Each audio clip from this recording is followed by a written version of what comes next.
Muy queridos misioneritos de Mater Fátima, en el libro del Éxodo, en el capítulo 17, nos encontramos con el pueblo de Israel que camina a través del desierto, y allí se revela el pueblo de Dios contra Dios, diciéndole a Moisés: nos sacaste del país de Egipto, nos has traído al desierto para que muramos de hambre, para que muramos de sed. Moisés habla con Dios y le dice: este pueblo casi me mata. ¿Qué es lo que hace? Interceder por un pueblo de dura cabeza.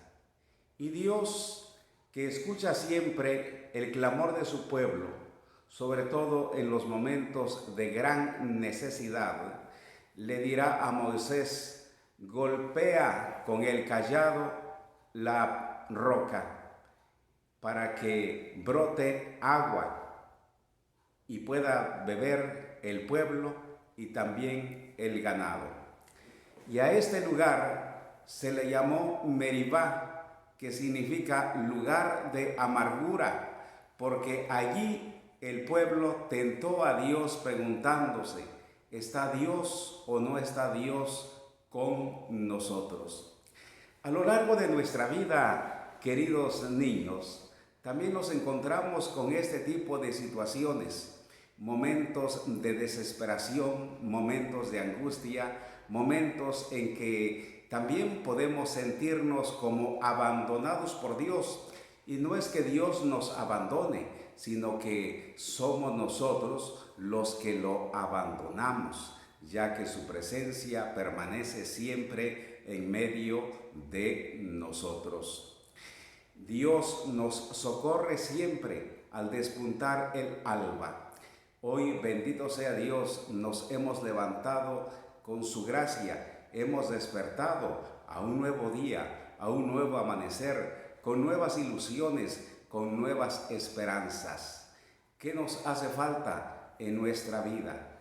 ¿Cuál es el alimento que debemos recibir en este desierto y en este tiempo cuaresmal? Y no digo solo en este tiempo cuaresmal, sino a lo largo de toda nuestra vida. Muchas veces nos hace falta el agua que nos recuerda nuestro bautismo, el agua que nos purifica, el agua que el pueblo de Israel conocía perfectamente y que utilizaba para las abluciones, es decir, para las purificaciones. Un agua del cual está también formado nuestro cuerpo, un 70% más o menos, y lo echamos de menos cuando nos cortan el agua, pero hay que estar siempre atentos para que esta agua la sigamos recibiendo. Esta agua que brota de la roca, que es golpeada por Moisés en el desierto, y esta agua que también nos dirá el apóstol San Juan cuando está al pie de la cruz junto con la Santísima Virgen María y vio que del costado abierto de Cristo Jesús brotó sangre y agua. ¿Qué simbolizan? Lo que es el sacramento del bautismo, lo que es el sacramento de la Eucaristía. Por medio del agua somos regenerados y somos insertados en la gran familia de Dios, de tal suerte que ya no somos extraños, que ya no somos advenedizos, sino que todos somos conciudadanos de la patria celestial. Somos piedras vivas que entramos en la construcción de este pueblo santo, de esta asamblea, y en ese momento en que recibimos el bautismo, escuchamos una manifestación de Dios, así como se dio en el río Jordán cuando Jesús fue bautizado, y se escuchó la voz del Padre que decía: este es mi Hijo muy amado, en quien tengo puestas mis complacencias, escúchenlo. Así también, el día que recibimos el sacramento del bautismo, se realizó esta teofanía, esta manifestación.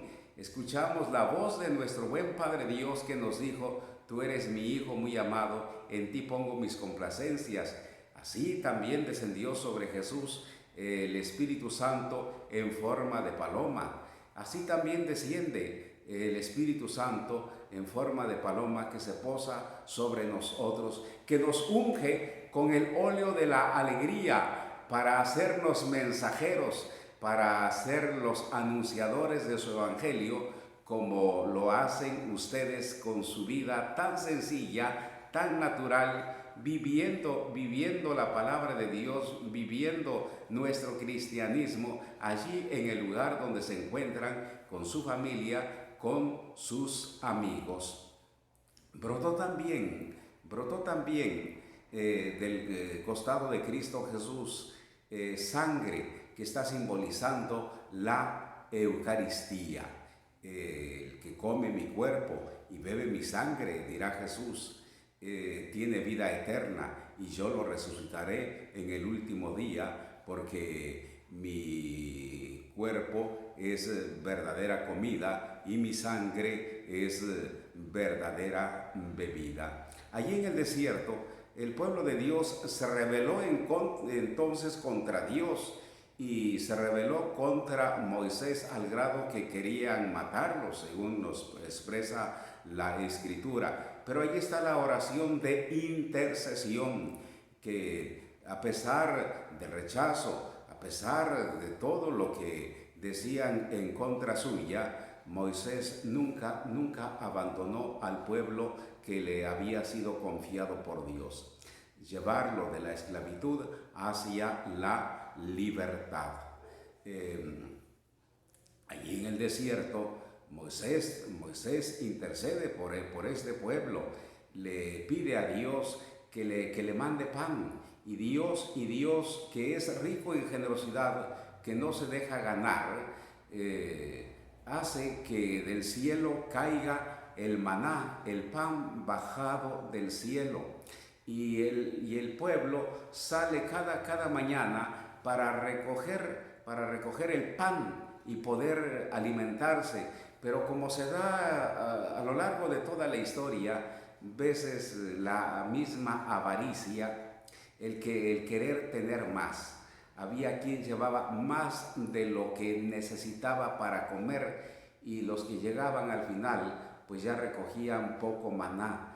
Pero fíjense lo extraordinario: cuando llegaban a su casa, el que llevaba de más no le sobraba, y el que llevaba menos tampoco le faltaba para sustentar a la familia.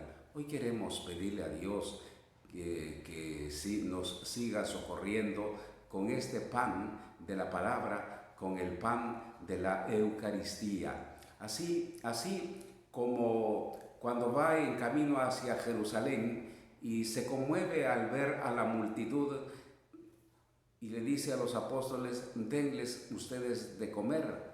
Y ellos responden: ni 500, 200 denarios alcanzarían para darles un pedazo de pan, pues a ver qué es lo que traen ustedes.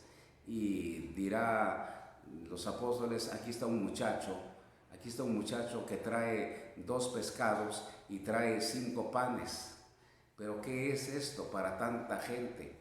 Jesús pide que se los lleven, los toma en sus manos, eleva su mirada hacia Dios, pronuncia una oración de bendición, parte el pan y lo da a los apóstoles para que lo compartan, después de haber dado las indicaciones que se colocaran en grupos de 50, en grupos de 100.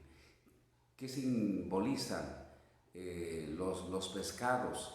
El Pentateuco, los 5 primeros libros del Antiguo Testamento: Génesis, Éxodo, Levítico, Números, Deuteronomios. Primero el Señor nos alimenta con el pan de la palabra, porque allí está presente, así como en el desierto los alimentó con ese maná, que es figura también de la Eucaristía, y así también como dio de beber al pueblo con el agua, también así, esta es la figura de Cristo Jesús, que es agua viva.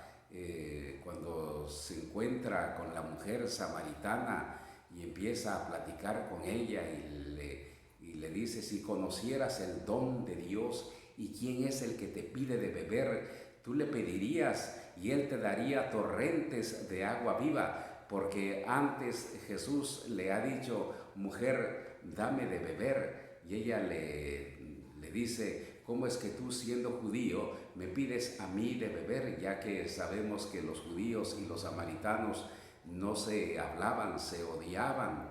Por eso es que Jesús la va induciendo a ese conocimiento de Dios, cuando ella le dice, nuestros padres dicen que debemos adorar a Dios en el monte Garizim, y ustedes los judíos dicen que en Jerusalén. Y Jesús le responde, créeme, mujer, que ha llegado la hora en que los verdaderos adoradores adorarán a Dios en espíritu y en verdad. Jesús es la fuente de agua viva. Que en estos días de Cuaresma que estamos viviendo, también volvamos nuestros pasos hacia el camino de Dios. Siempre nos brinda la oportunidad de un arrepentimiento, de una conversión, como le sucede al pueblo de Israel después de salir de Egipto, que primero le pide a Dios que lo libere de la esclavitud, que primero confía en Moisés como caudillo que lo va guiando, pero ya cuando está en el desierto y siente la necesidad de tomar agua, de comer un pedazo de pan, un pedazo de carne, pues ahí siente como que Dios lo abandona. No es que Dios lo abandone, sino que somos nosotros los que abandonamos a Dios, o lo que queremos mucho más de lo que necesitamos. Pero confiemos en esa misericordia divina, confiemos en que Dios ha enviado a su Hijo no para condenarnos, sino para que el mundo se salve por Él.